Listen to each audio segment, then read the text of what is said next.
A straight set victory by the University of Perpetual Help over FEU. That gave a good rally in the last set, but just couldn't get the points that they needed. And who is our best player? Well, our best player is our #1 best spiker here in the league, but in this game, she showed all-around performance. It's Sandra De Los Santos with Rina Villamor.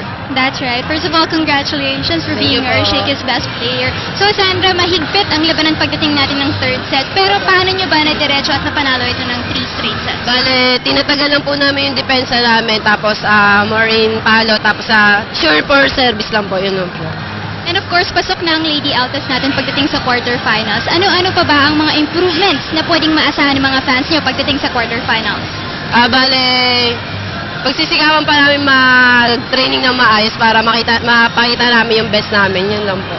Alright, at dahil ito ang ating Shakey's best player, hindi mawawala ang ating Shakey's representative para ibigay sa iyo ang best player prize. May mga gusto ko bang batiin pasalamatan at gusto mo ba silang iimbitahin para sa mga susunod yung paglaro?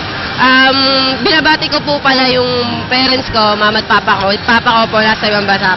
Hello po. Tapos binabati ko rin po yung De Los Santos Family Zamboanga del Norte. Pati po yung mga parents ng mga teammate ko. Tsaka sa mga iba pa. Sana po supportahan niyo pa po kami. Yun lang po. Thank you.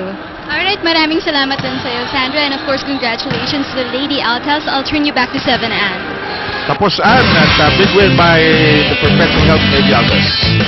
That's right. The job well done for the girls. They really made sure na focus sila all throughout the weekend. We'll see you soon here on the Shakey's League here on Active.